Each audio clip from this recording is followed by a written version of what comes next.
Hey everyone, and welcome back for another Railfan adventure. Today we're heading west to Indianapolis and CSX's Avon yard. This is also known as the Big Four Yards in honor of the nickname for the railway that became part of the New York Central. It allowed the New York Central to consolidate several other yards in the Indianapolis area. When it was built, this was touted as the most advanced facility in the United States. Q6 4114. I'm all ready for you on the inbound, out one, and back into the outbound. As the drone pans, we can see this is a pretty massive facility. It's just about 3.5 miles from end to end with 66 miles of track. This is looking west as the yard exits towards St. Louis. Here you can see a turnaround track for engines. I've only seen this at one other spot, and that's the now gone Buckeye Yard in Columbus. You can imagine an engine pulls in facing one way, does the loop, comes out facing the other. Now let's head a little further west and get a closer look at the bowl and the hump. Maybe we'll get lucky and see some action on it. You can see how the yard butts up against farmland to the south, although I don't know how long that will be the case. There was plenty of development going on just out of the frame. Q6 4215.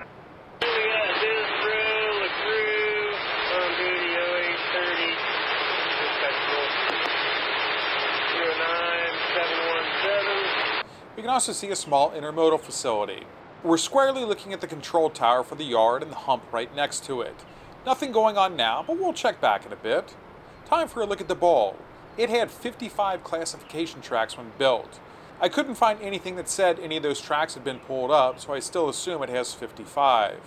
When built, the yard had a capacity of more than 4,400 rail cars, and it could process as many as 3,000 of them a day. We're now looking northwest and can see two engines moving in the center of the frame. You can see the blue plates on the hump. In Cincinnati, those similar plates have Queensgate painted on them. I can't tell if this is a manifest leaving the yard or what, but it is long. All right, Roger. Okay, out. Okay for a restart once you get your marker, and let me know when your conductor wants to copy the CC1.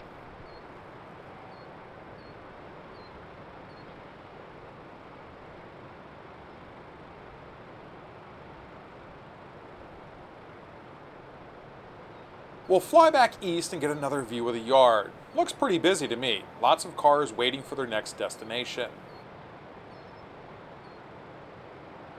In the distance, we see what looks like the engine shop and fueling platform. Let's get a closer look at that engine shop and fuel area. I see two Union Pacific engines. I think we might see those a little later on.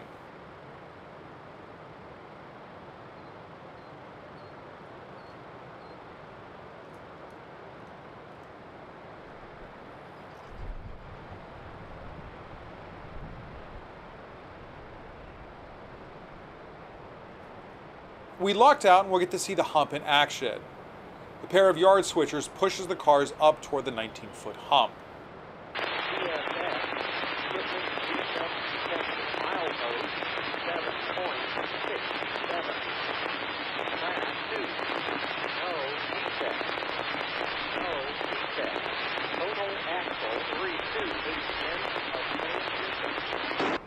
I don't know what happened, but you can see they back off just a bit.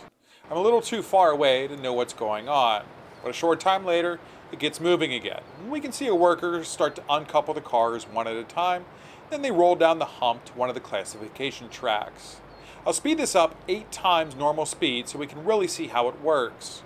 When first built, each track was controlled by a push-button panel in the main yard building.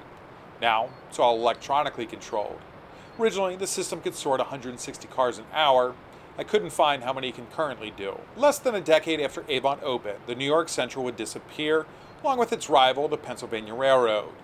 The two would try to stay in business by merging into what's known as the Penn Central. However, 3 years after that, the Penn Central filed for the largest bankruptcy in American history at the time. Avon would come under the Consolidated Rail Company, Conrail, and then ultimately CSX. Ironically, the New York Central preferred to merge with the Chesapeake and Ohio, but that was shot down at the time. The CSX is the consolidation of the Chessie system and the Seaboard Coastline system. As we fly away, we can see Indianapolis in the far right corner of your screen. It's about 10 miles west of downtown. I do love seeing a busy yard, and I hope you enjoyed this tour. I saw a train heading east as we were finishing up. Let's see if we can beat it downtown. I don't know if we're ahead of the train or if it's long gone, but let's take a quick look around Indianapolis. We're looking northeast toward downtown. That's Victory Field, home of the Indianapolis Indians in front of us. In the distance to the right, we can see Bankers Life Fieldhouse. That's home of the Pacers and Fever. Now we're looking at the White River. That's Washington Street behind the railroad bridges. Still nothing from that train. I hope I didn't miss it. I found this spot through Google Maps. It has plenty of walking trails nearby, and it's a pretty busy area. Now we get a better look at those bridges, and another reason why it's so important to check your surroundings before flying a drone. Luckily, these power lines are pretty easy to spot, but sometimes they're nearly invisible. We're flying east toward downtown, and you can see Lucas Oil Stadium on the right. The tracks on the right don't appear to be used very often, and those gondolas may be in storage there.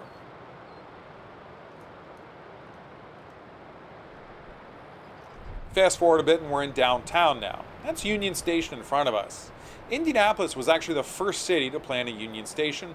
It did so back in 1848.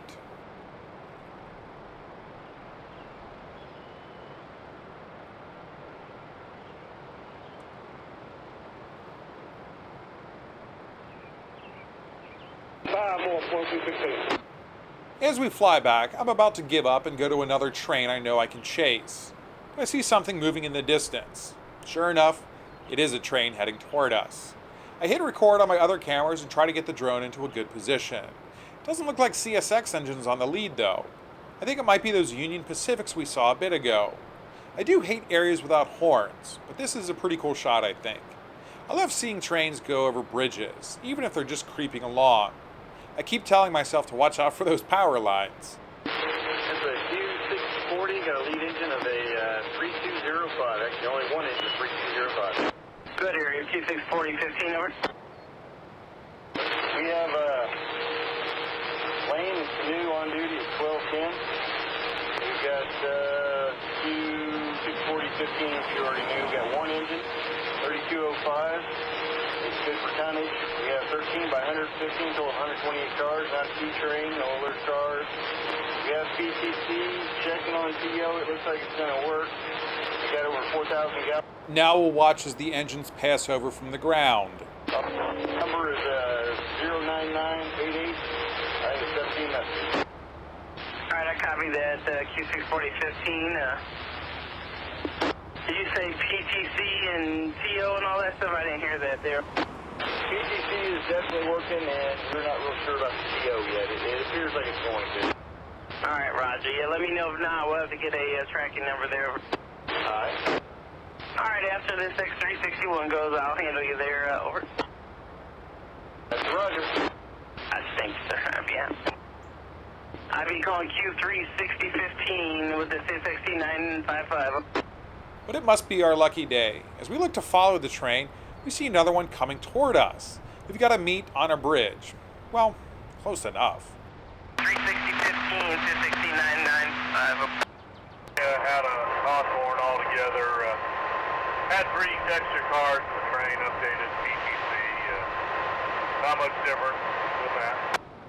All right, Roger that. Y12915, I copy. You have 3 extra cars, updated PTC. Permission to handle switches at Hawthorne, signal indication at IU. We'll tell you it might be a minute there. I've got 2 coming, so I'm going to find out if the yard wants me to get you around them there. So, that'd be signal indication. Okay, we got a few switches that get coming out of Hawthorne, so it'll be about 25 minutes for me to IU. As we back away, it looks like this is a local, but I don't think it's going to the yard. The track it's on can make its way into the yard, but my guess is it's got a few more customers to service today. That track actually crosses over the one the eastbound train is on. 129 is leaving now off the eastbound. 129 is leaving now off the eastbound, and we'll come down the westbound and headroom 24, 25, shove back up and get this thing in the 100. The boost. Yep. And then your cars from Heritage, you can put them on the east end of 25. Cars from Heritage go east end of 25. Thank you for your help. The boat is here if you need it. Mile 129 back on 74 right now. Leave Hawthorne. Copy that conversation. Again, when you shove off in 4, hang on to your head car. You'll need it for cover on your last one. First departure, pull out, make your cut on the head 40 in that track, leaving 38 behind. Don't worry about spotting them up at the plant. They'll be getting them here in a minute. Pull out north E, pull high, be a minute before you double back. As we take a wider look at the area, the locals finish coming through, but whatever's leaving the yard still has plenty of cars left.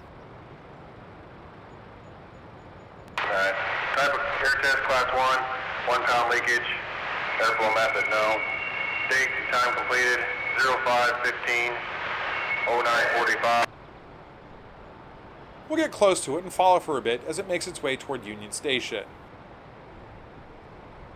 You can see it go under the new section of the station canopy, which looks like the old part was torn down and rebuilt with a taller clearance to allow double-stack cars through. I believe the south leg of the Y is the Louisville and Indiana line. Q, 688. I need yesterday, hang on.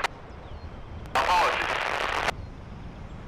Date and time completed, 0514, 09:15 hours, Q 68814, track A13, 64 cars inspected, and then 224, 8 on the ID. Tied in, thank you, outbound, have a safe trip, Fuel 6.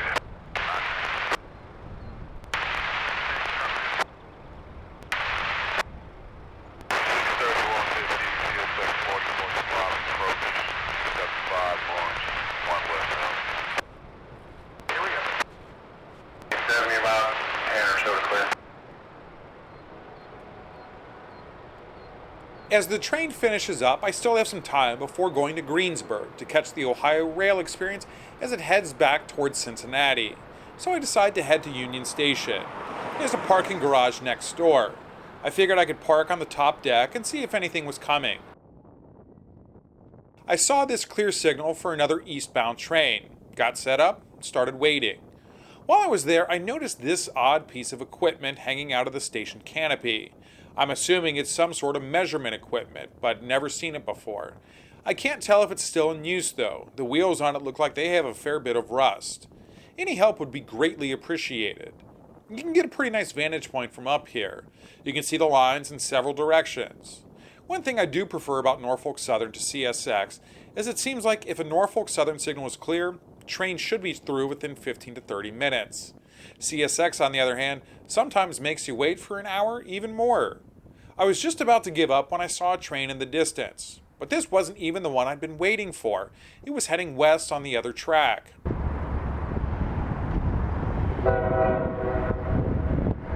Either way, I won't argue. We can see it snake its way through downtown on the elevated track. Dispatcher Jacksonville, under Q20615 over. I'm fine, how are you? Same here, over. Alright, roger that. Signal indication off the outbound out to west, over. The drone shot gives you an idea of the parking garage and where it's located. Alright, I'll talk to him now, I'll let you know. GL36, stand by 1 second, let me grab this maintainer real quick. Got more switch failures, stand by. Q6 3115, 4045 approach, 277 right, wood 1 west out. Right, track 1 westbound, Q363 and zip 233. 3X63114, phone number 2 up. And they got my polar lined up off the south departure out there. He's taking down the high mast because he didn't need it. We'll just go out there and stand by over. Okay. Didn't want you to think you had a lineup that you didn't have.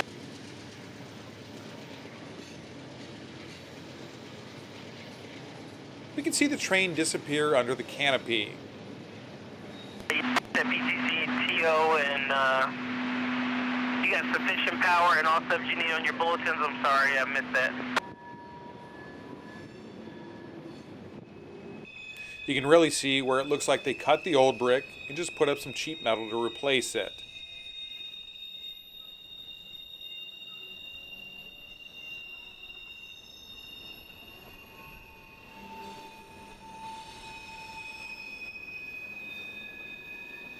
That's Lucas Oil Stadium in the background.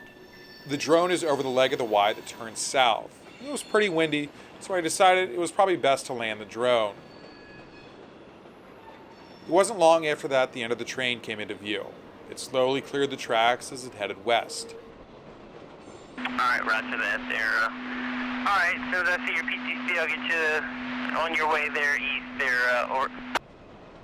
631 here at Brightwood siding over.